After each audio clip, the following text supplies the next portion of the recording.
एक दूर दराज के छोटे से गांव में एक निर्धन स्त्री ने एक सुंदर बालक को जन्म दिया, लेकिन वह बालक साधारण नहीं था। उसके दाएं हाथ पर एक चमकीले नीले रंग का दाग था जो किसी चमत्कारिक निशान सा प्रतीत होता था। गांव के बुजुर्ग और पंडित इसे ईश्वरीय संकेत मान बैठे। जब पंडितों ने उसकी कुंडली देखी तो भविष्य ने स्वयं उनके सामने पर्दा उठा दिया। यह बालक 14 वर्ष की आयु में राजकुमारी से विवाह करेगा और भविष्य में एक महान राजा बनेगा। यह खबर जंगल की आग की तरह पूरे राज्य में फैल गई और अंततः राजा के महल तक जा पहुंची। राजा यह सुनते ही कांप उठा। एक निर्धन बालक, उसकी पुत्री का पति और उत्तराधिकारी, यह कल्पना भी उसे असह्य थी। ईर्ष्या और भय ने उसके भीतर विष घोल दिया। वह इस भविष्यवाणी को हर हाल में झूठा साबित करना चाहता था, परंतु वह सीधे बालक को मारने का आदेश नहीं दे सकता था, क्योंकि ऐसा करना उसकी प्रतिष्ठा के विरुद्ध था। चालाकी से उसने बालक को एक लकड़ी के संदूक में बंद करवाया और बहती नदी के हवाले कर दिया।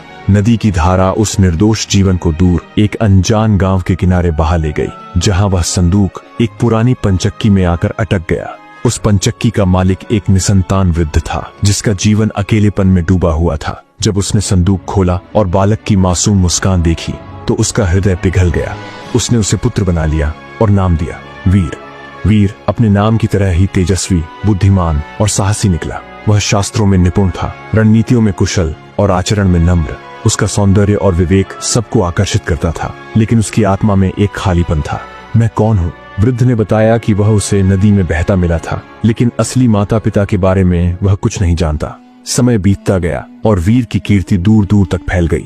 एक दिन राजा ने स्वयं उसे देखा और उसके हाथ पर वही नीला दाग देखकर सन्न रह गया। यह वही बालक था जिसे वह मिटा देना चाहता था। भय और ईर्ष्या ने फिर उसे जकड़ लिया। उसने वीर को एक संदेश के बहाने महल बुलाया और उसे एक पत्र देकर रानी के पास भेजा।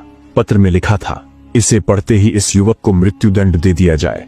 वीर को राजा की योजना का आभास तक नहीं था। वह गर्व के साथ पत्र लेकर निकला, पर रात के अंधेरे में वह एक डाकुओं के घर में ठहर गया। डाकू पहले उससे लूटने का मन बना चुके थे, लेकिन उसकी सादगी और भोलापन देख उनका मन बदल गया। उत्सुकता से उन्होंने पत्र पढ़ा और राजा की नीचता पर क्रोधित हो उठे।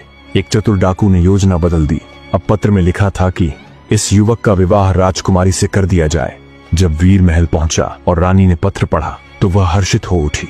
विवाह की तैयारियां शुरू हो गईं और जल्द ही वीर और राजकुमारी का विवाह हो गया। राजा जब लौटा और सच्चाई जानी तो उसका क्रोध विस्फोट बन गया, लेकिन अब वह वीर को मार नहीं सकता था। वह अब राजकुमार था। राजा ने एक और योजना रची। उसने वीर से कहा, यदि तुम मेरे योग्य दामाद हो तो शैतान के सिर से 3 सोने के बाल लेकर आओ, तभी मैं तुम्हें अपना उत्तराधिकारी मानूंगा। वीर ने बिना डरे चुनौती स्वीकार की। राजकुमारी का हृदय आशंका से कांप उठा, लेकिन वीर ने उसे भरोसा दिलाया, मैं लौटूंगा। यात्रा कठिन थी। रास्ते में वीर एक गांव पहुंचा जहां कुआं सूख चुका था। ग्रामीणों ने गुहार लगाई तो वीर ने वादा किया कि वह शैतान से इसका कारण पूछेगा।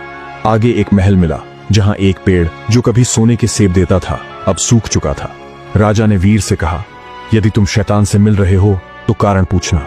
वीर ने हाँ किया। फिर वह एक नदी के पास पहुंचा जहां एक नाविक जीवन भर यात्रियों को पार कराता था, पर स्वयं कभी मुक्त नहीं हो पाया था।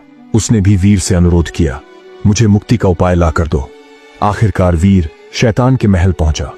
वह भीतर घुस नहीं सकता था, पर सौभाग्य से वहां उसे शैतान की मां मिली, एक दयालु वृद्धा। जब वीर ने अपनी कथा सुनाई तो वह पिघल गई। उसने वीर को एक पोटली में छिपा दिया। रात को जब शैतान सो गया तब उसने उसका सिर अपनी गोद में रखा और बाल सहलाने लगी। पहला सोने का बाल निकालते हुए उसने पूछा, एक गांव का कुआं क्यों सूख गया? शैतान बड़बड़ाया, कुएं के मुहाने पर एक मेंढक बैठा है, उसे हटाओ। फिर वह सो गया।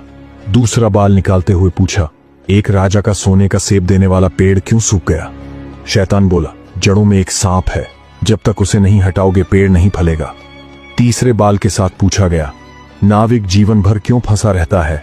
शैतान हंसते हुए बोला, अगली बार किसी यात्री को पतवार दे दे और खुद किनारे कूद जाए, श्राप टूट जाएगा। फिर वह सो गया। उसकी मां ने वीर को बाहर निकाला, 3 बाल और उत्तर दिए। वीर लौट पड़ा। पहले वह नाविक के पास गया और उपाय बताया। नाविक ने उसे सोने की थैली भेंट की। फिर वह सोने के सेब वाले राजा के पास गया और समाधान बताया। राजा ने उसे गहनों से नवाजा। फिर वह सूखे कुएं के गांव पहुंचा। जैसे ही मेंढक हटाया गया, पानी फिर से बहने लगा। ग्रामीणों ने भी उसे मूल्यवान उपहार दिए। जब वीर राजा के पास लौटा तो उसके पास न केवल शैतान के बाल थे बल्कि 3 जिंदगियों के समाधान और असंख्य संपत्ति भी थी। राजा स्तब्ध रह गया। अब कोई बहाना शेष नहीं था।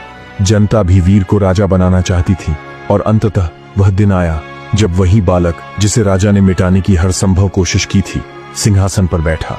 कहानी हमें सिखाती है कि कठिनाइयों से भागने से नहीं, उनसे जूझने से विजय मिलती है। न्याय भले देर से मिले पर मिलता अवश्य है। अगर आपको ये कहानी पसंद आई तो इस वीडियो पर क्लिक करें